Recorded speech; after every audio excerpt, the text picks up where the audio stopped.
田土之道有道理，海恩，我理想中的三九生活。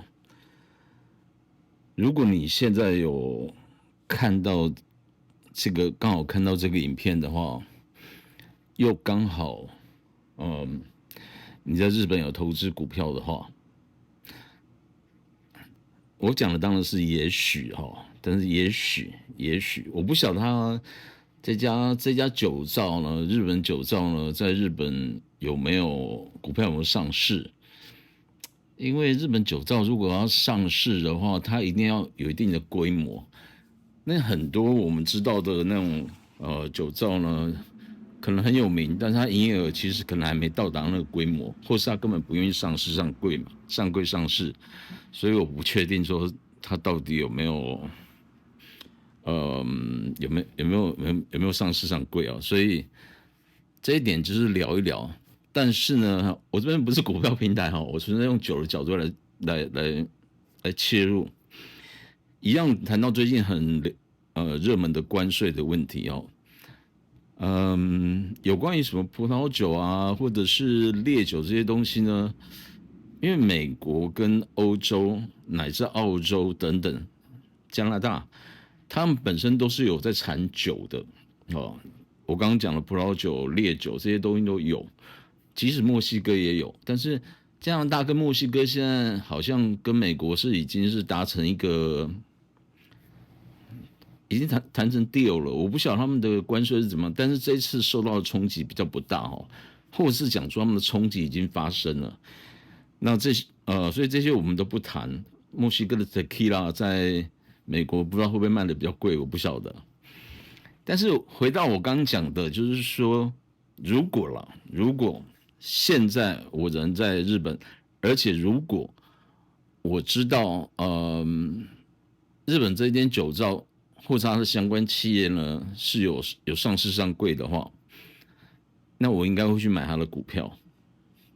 我应该会去买它的股票。为什么呢？因为啊、即便关税这个川普开地图炮这样在杀嘛，即便台湾昨天也跌得很惨，但是今天就慢慢的稍微收一点回来了。其实我刚刚也买了几只股票，但是买了之后就开始往下跌，我就想说啊，反正因为我看它已经超过那个年度的那个线了，而且这个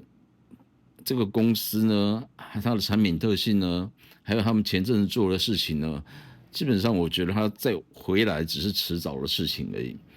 因为不可能而且政府也不会放它无量下跌，所以我今天买了还要往下跌了，没关系，2、3万块钱，这个而且我说融资买的，我想说这阵子不可能再跌得更低了，因为它就根本没有跌到今天就没有跌停板了嘛，表示说这个，而且我看到很多人在收了，很多人在收，所以他们可能想尽办法让它价格再跌低一点，再用比较低的价格来收，但是对我来说。我又不是大盘，我没有知道说什么是最低点啊，所以我收到一个点，我觉得它是一个合理的点呢，那我就把它收起来。更何况中融资，而且也没有几张嘛。但其他的部分呢，就是你现在去看市场上有一些厂家的股票呢，如果是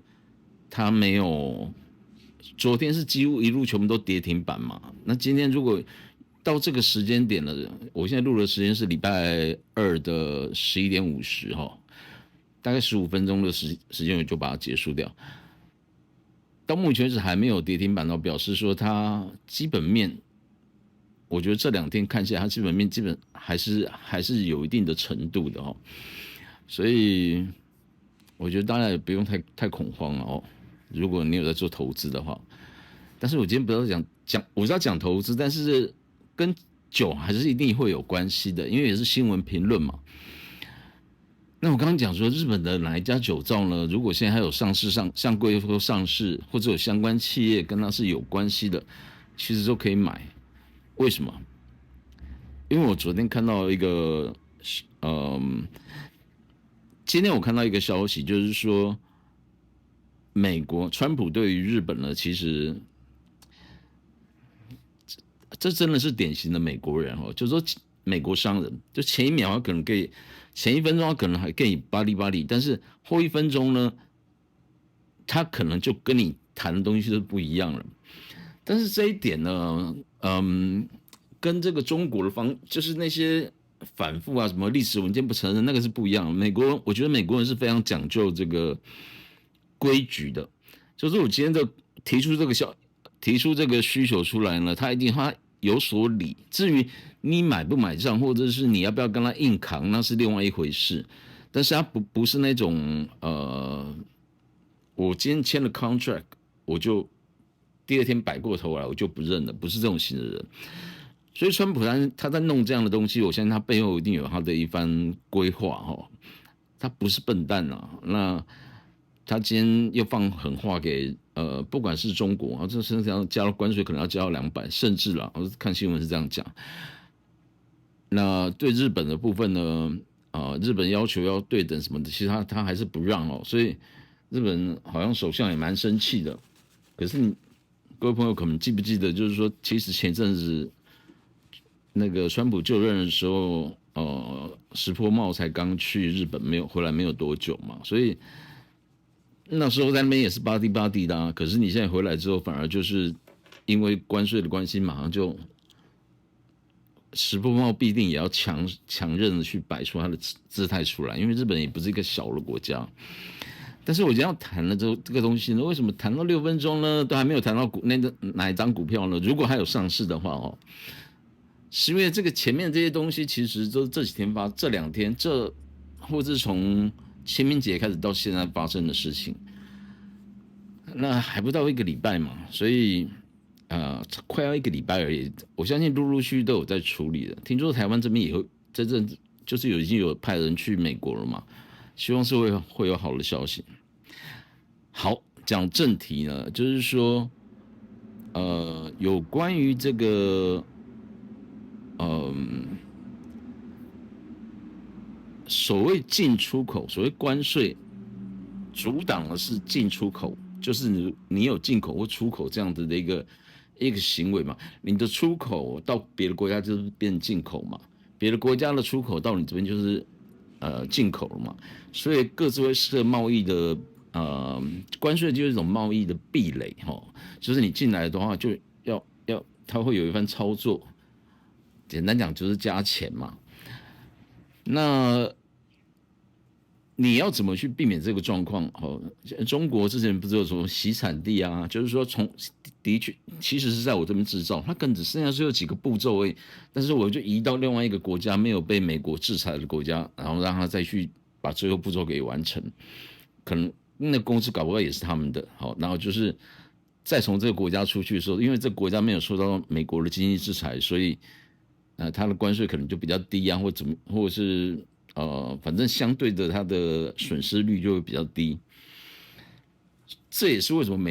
这次美国要开地图炮，因为几乎中国都躲不了了，它躲不了了，它就是它周遭可以用的那些国家呢，基本上台湾也是一样嘛，因为台湾很多国家很多这个产品线移到越南啊，移到柬埔寨啊，移到泰国什么，那些国家的那些地域那些国家的那个关税也非常的高。所以，川普你看他上来就是先把加拿大跟底下的墨西哥都先谈好，因为这2个是边境国家嘛。那其他的国家呢，再一次开地图炮出来，撇除掉那些很奇怪的国家，俄罗斯啊或什么的，他们还有一些特殊的目的性，其他他都通杀了嘛。我是觉得台湾在这一次的就是这一次的关税的状况呢。我们先不要看别的，第一个就先赚到一个虚名，你可以讲它是虚名哦，但是其实我觉得这是有一个步骤性的，因为台湾被列为国家嘛，你不要讲自嗨，因为我看到网络上小粉红在讲说，欧盟也是它是一个区域，它虽然在上面不是国家，它就是一个国家啊，欧盟其实就是一个大型的国家，你几乎可以把它看成是一个大型国家，里面有好几个州的那种感觉了嘛。因为全区都用欧元呐，所以它既然是已经是一个群体了，你干嘛再去区分哪一个国家怎么样？因为这是不可能的事情嘛。因为欧盟已经团结在一起，它就是一个大的国家，所以那小粉红不要笨了，就台湾就跟中国就已经分开了。那至于说3+15我们能不能够承担呢？哦，最近在谈玉龙这些事情啊，或者说我们派人去谈，以台积电那种地位，当然不可能会倒啊。就是它基本上呢，我们做了在那边设厂，又要投资什么的，然后到目前为止，去国外设厂，不管是德国、日本或者是美国，这些设厂的地方，他们能够盖的都不是我们的，不是台积电最尖端的产品。所以我觉得大家不用紧张哦。我怎么变成一个股票平台了？其实我要说的就是说，日本也很生气。然后昨天那一篇的影片，我会放在结尾的连接的地方哈。他有提到说，日本清酒要科25%还是27%的关税嘛，如果要运到美国去的话，日本清酒不是日本酒。虽然说我没有去查那个烧酎那个或其他酒的状况，但是我还是强调一次，大家不要把日本酒完全定位成为只有清酒而已，因为蒸馏酒或者是酿造酒、蒸馏酒或者是所谓利口酒，基本上它是属于不同的酒种的啊。这种东西呢，其实在课税的时候，其实酒精度就会有差，它的课税它可能就列在另外一个所谓的关税项目那个税则号码里面了，那关税的基础点可能就不一样了。所以日本酒的其他的酒种，除了清酒之外，进去怎么样？我没有去查哦，因为这不是我要谈的东西，不干我的事。首先在谈这个清酒的部分是最主要是切入点是在于说，清酒呢，如果你从日本酿造好了酒造酿造好运到美国的话，就会有出口还有进口到美国这样子，会有日本的会有那个受到这次关税的影响，因为变得提高是不是原来是0我不晓得啦，但是提高25%嘛，所以昨天的那一段其实最主要讲的就是说，清酒到那边之后提高25%的话，那些关税的部分并不是你如果美国顾客去吃饭，然后点清酒的话，清酒变贵，那个钱呢，并不是。主要的钱并不是餐厅赚走了，而是被美国拿走了，国家拿走了。所以，然后又遇到这清酒这种东西是很容易品质往下，你不可能撑太久的，不可能撑太久。所以昨天的新闻就是我看到电视上面也在报道这些东西啊，秋田的清酒这样取一个代表性的酒造，然后再去纽约那访问那边的店家，就是还直接在餐厅哦，还不是通路而已哦，还不是那种进口商，他们是觉得说卖一杯，我现在才知道一杯清酒在一杯大概150、180ml这样一杯的清酒了，在美国卖，也许它是大吟酿吧，或者是说至少是吟酿等级的，一杯卖60几块美金。60几块美金，1800多块1800多块钱台币嘛。所以那个影片里面，后来厂商在讲说，那店家就是说，难道他一杯清酒卖100美金吗？我想那一杯清酒100美金就觉得，而且还只是大概是所谓的以正常瓶720来讲，大概差不多1/4瓶而已。所以如果这样，他说他们如果要往下提高，把这关税把它加上去，要提高可能变成一杯就是要100美金的话，他觉得这样也很夸张，带客人也喝不起，因为他们还要吃饭啊。所以昨天那天是在讲类似像这样的事情，可是呢，就好像我刚前面提到了有关洗产地，那洗产地的话，你可能有好几个方法。第一个方法就是台积电到美国去投资，然后他如果能够生产的这些东西设厂，Arizona 那边那个厂，然后再加上这个现在要投10亿嘛，还是多少100亿还是10亿的美金，他要去盖这些工厂。当然，他不是马上盖马上就有了，设厂没有那么快，更何况台湾人的民族性工作的情况跟美国人是不一样的这个没有那么快哈。但是无论如何，这是一个诚意嘛，它某个方面来讲，是不是就是等于是台积电帮一些中小企业抵掉了一些关税的部分的影响？好，所以我想说，可能政府去谈的话，可能也这方面要非常强调哦。那如果在那边生产为什么投资？因为你在那边生产的话，直接就没有关税的问题啊，因为那等于 Made in USA 了，那个 chip 出来做出来的晶片出来。奇怪，以前都知道晶片，为什么会现在开始在讲芯片？因为芯片是中国方面的讲法。我记得以前我们都讲晶片，三个日那个晶片，在那边设厂投资设厂，你生产出来的东西在美国境内贩卖的话，就是美国境内那些那些比如说辉达什么跟他们买的话，基本上就没有什么关税的问题了。但是如果你从台积电那边出去的，从台湾这边出去，就可能会遇到这样的问题。从日本那边出去要到美国的话，也会遇到这样的问题，就是美国那边会到目前为止晶片也是有设关税嘛。所以台积电在那边去那边设厂，然后再投资，我个人觉得是蛮聪明的啦。因为你投资这个部分，号称投资100，假定是100亿还是1000亿的话，可是如果本来的关税是2%，增加20%、25%的话，好，具体多少我不晓得。我说如果，可是这个关税你一年进口多少，你去算一算，你就知道说，我本来要额外加，比如说加个300亿美金出来，好，举例来讲，那我投资1000亿，基本上其实不是1000亿啊，我是投资700亿而已啊。为什么？因为你是扣掉这些东西。当然这样有点阿 Q 的想法，但是我的意思是说，其实要避关税，很多国家是用洗产地嘛，就是或者是在另外不要讲洗产地，就我干脆整个生产线都拉到那边去嘛。之前台商撤出中国大陆，就是很多就是公司都一起撤出来的，然后可能撤到是那个泰国啊、东协这边的这些国家，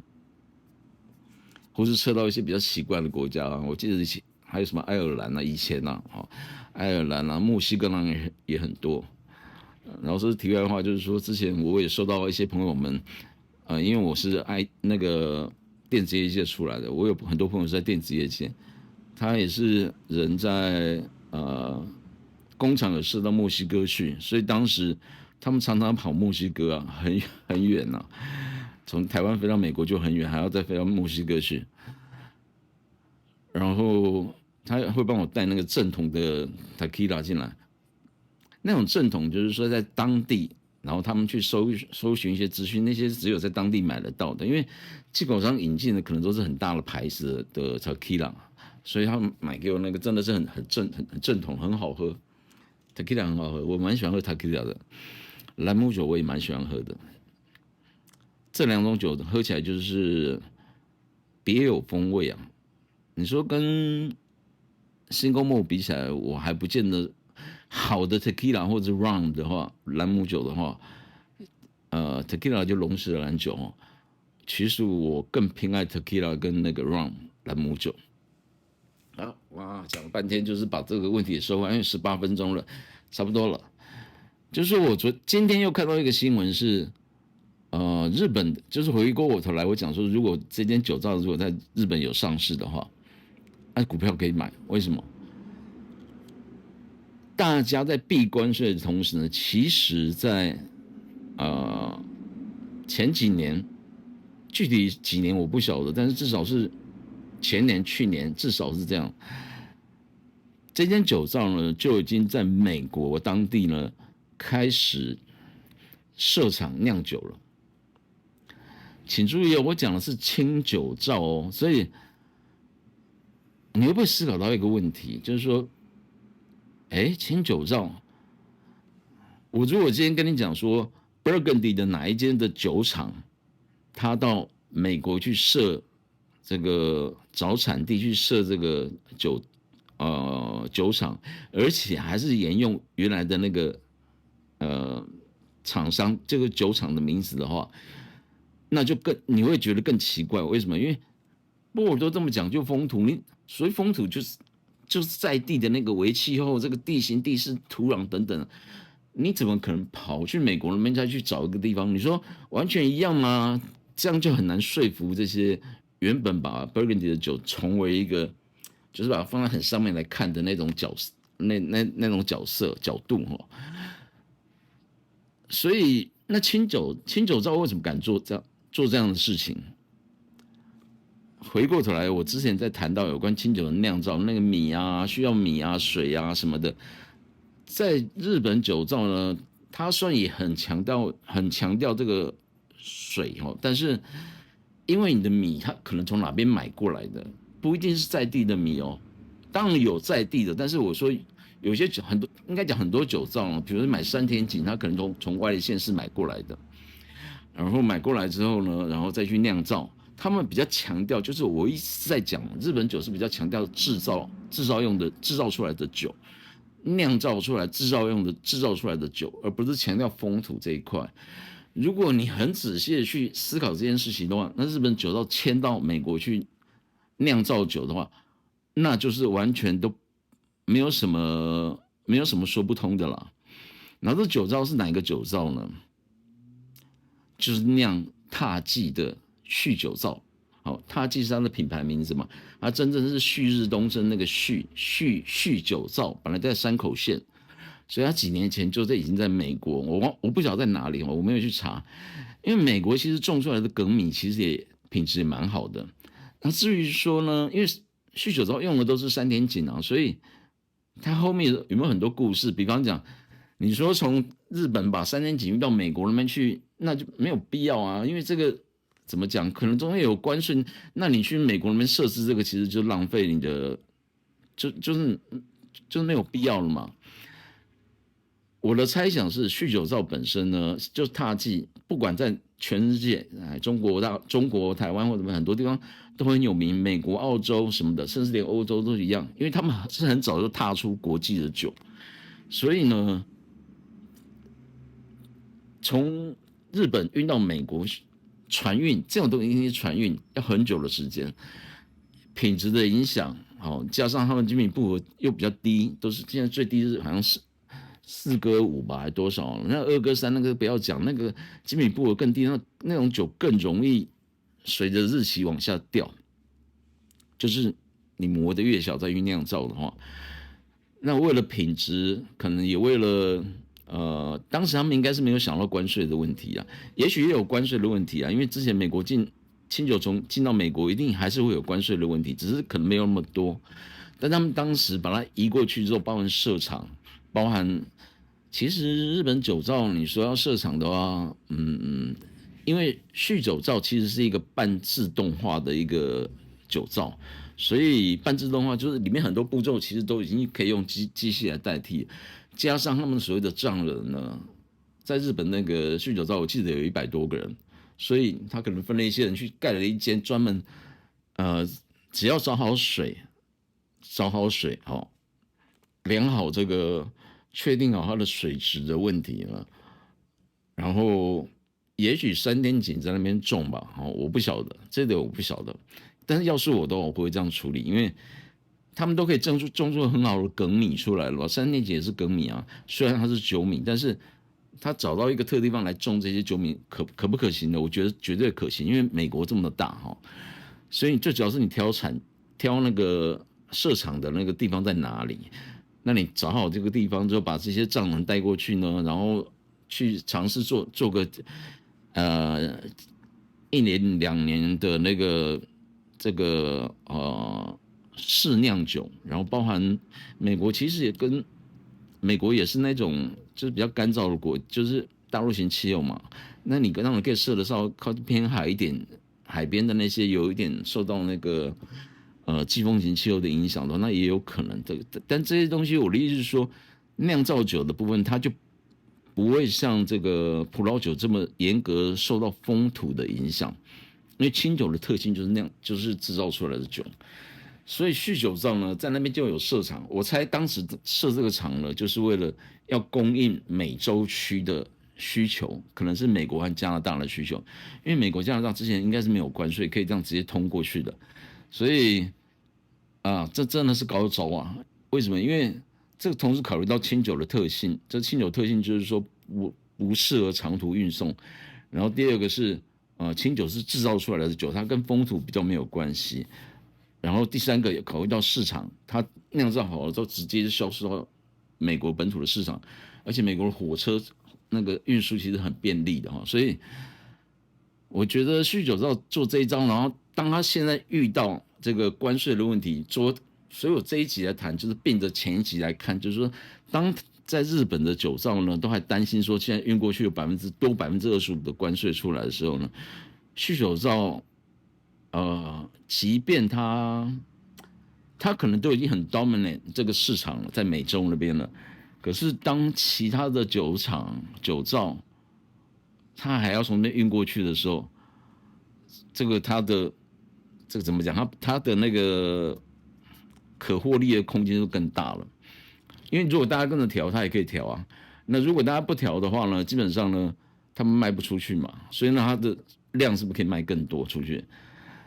所以要是我是酗酒造的老板的话呢，那我现在应该还要去看这个更多的，可能引更多的藏人过来，或者是说种米的面积要再更大，然后厂可能还要再设厂，可能精米机还要再买一台过去都不一定哦。但是无论如何，这个对酗酒造来讲就是好事情，因为他本来这样做就没有错，本来就没有错哦。那现在又有遇到这种关税的问题的话，他更加没有错了。所以，台积电去美国设厂有没有错？没有错，没有错哦。因为如同酗酒造一样，酗酒造就是踏迹这个酒造了，他在日本还是有根在那边嘛。在美国酿造的呢，能不能酿得像日本这么好呢？我会打一个问号。但是根还是在日本这个地方。现在中国大陆怎么样我不知道啦，中国怎么样我不知道。但是以前那个踏迹在中国是很吃香的，我看过他们进口商引进的那个那仓库很大一个仓库啊，一箱一箱一箱一箱这样摆耶。所以他也不可能所有的厂都移到美国去，所以就是主要厂还是在日本，然后美国有一个厂。